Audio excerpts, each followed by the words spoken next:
Bismillahirrahmanirrahim. Assalamualaikum warahmatullahi wabarakatuh. Pada kesempatan kali ini, kita akan mempelajari mengenai pencemaran lingkungan akibat penggunaan energi fosil.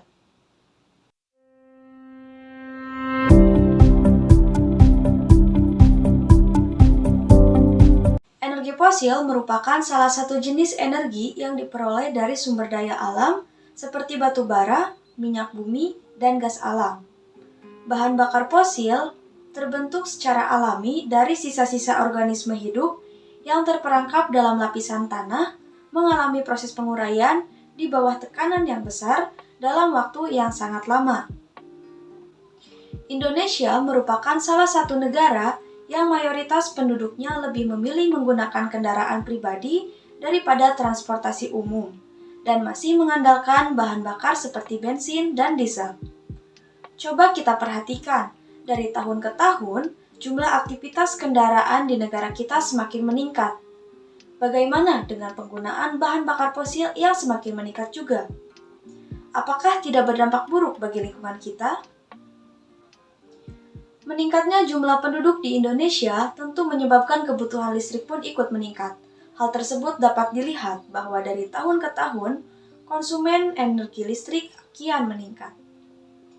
Energi fosil memainkan peran penting dalam kehidupan manusia yang digunakan untuk membangkitkan listrik dan sebagai bahan bakar untuk memproduksi baja, semen, dan berbagai industri. Meningkatnya pembangunan perumahan dan pemukiman serta meluasnya pembangunan sektor industri tentu memerlukan pasokan energi listrik yang semakin besar pula. Menurut Menteri Energi dan Sumber Daya Mineral Indonesia periode 2019 sampai sekarang, menyatakan bahwa dari tahun 2015 sampai tahun 2021, kebutuhan penggunaan batu bara pada sektor kelistrikan mengalami peningkatan sebesar 60%. Selain itu, menurut Menteri Keuangan Indonesia periode 2019 sampai sekarang, sebanyak 62% pembangkit listrik memanfaatkan batu bara. Begitupun menurut Direktur Mega Project PLN pada tahun 2020, menyatakan bahwa kondisi kelistrikan di Indonesia sampai tahun 2020 masih didominasi oleh pembangkit batu bara sekitar 87,4%. Pembangkit listrik yang digunakannya yaitu tenaga uap, tenaga gas uap, dan tenaga diesel. PLTU berkontribusi sangat besar, yakni mencapai 50,4%.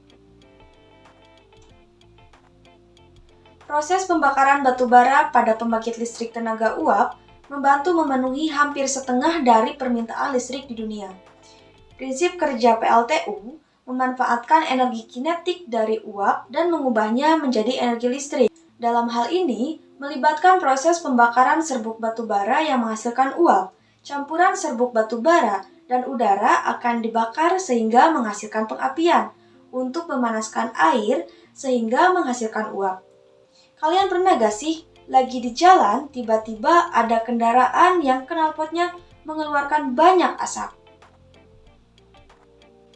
Proses pembakaran bahan bakar pada kendaraan dalam mesin pembakaran internalnya melalui proses penghisapan, kemudian kompresi, pembakaran, ekspansi, dan buangan. Pembakaran terjadi ketika bahan bakar tercampur dengan udara.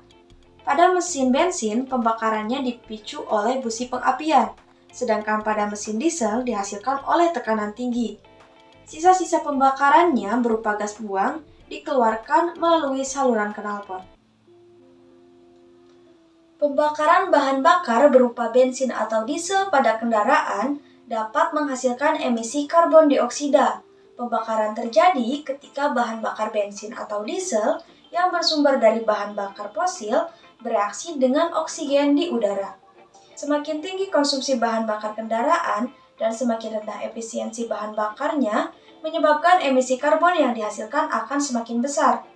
Begitupun dengan pembangkit listrik tenaga uap, memanfaatkan bahan bakar fosil seperti batu bara dalam proses pembakarannya untuk mengubah energi panas menjadi energi listrik, yang mana pada prinsip kerjanya, campuran serbuk batu bara dan udara pada proses pembakaran akan menghasilkan uap yang dapat menggerakkan turbin sehingga generator bergerak menghasilkan energi listrik.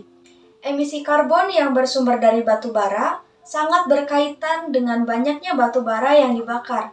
Semakin banyak batu bara yang dibakar, maka semakin besar kapasitas pembangkit listrik, dan emisi karbon yang dihasilkannya pun tentu akan semakin besar. Emisi karbon yang dihasilkan melalui proses pembakaran bahan bakar fosil pada kendaraan dan pembangkit listrik tenaga uap dapat mencemari lingkungan, misalnya seperti hujan asam. Hujan asam terjadi ketika sulfur dioksida dan nitrogen oksida dilepaskan ke atmosfer, kemudian diangkut oleh angin dan arus udara. Sulfur dioksida dan nitrogen oksida akan bereaksi dengan air, oksigen, dan bahan kimia lainnya membentuk asam sulfat dan asam nitrat.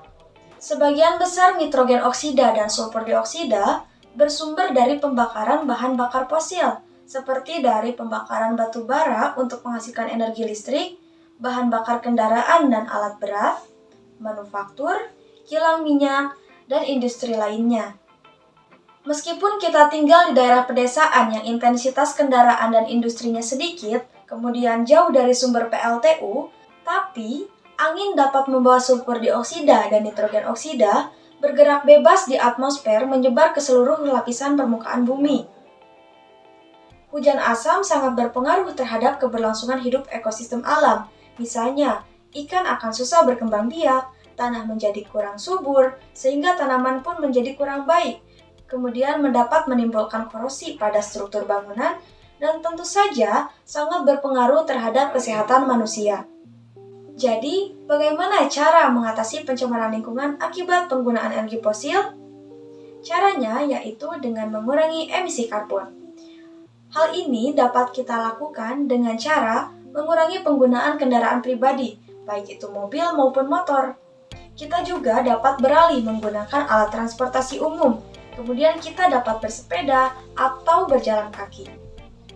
Selain itu, kita juga perlu lebih menghemat dalam memanfaatkan energi listrik, mengingat bahwa sebagian besar dari energi listrik bersumber dari PLTU. Jangan lupa juga, kita jangan sembarangan dalam membakar sampah, karena itu dapat menghasilkan karbon dioksida. Oleh karena itu, kurangi penggunaan sampah plastik. Upaya lain yang dapat kita lakukan yaitu dengan cara melakukan transisi energi. Hal ini dapat dilakukan dengan cara menggunakan energi terbarukan dan memanfaatkan energi secara efisien. Misalnya dengan beralih menggunakan panel surya sebagai energi listrik yang bersumber dari pemanfaatan matahari. Sebetulnya masih banyak sumber alam lainnya yang dapat kita gunakan sebagai sumber energi terbarukan, seperti angin, geotermal, laut, dan biomasa. Mengingat kurangnya kesadaran masyarakat mengenai pengaruh penggunaan energi fosil ini, mari kita sama-sama saling mengingatkan untuk menjaga keberlangsungan hidup kita. Mungkin dicukupkan sekian. Terima kasih. Wassalamualaikum warahmatullahi wabarakatuh.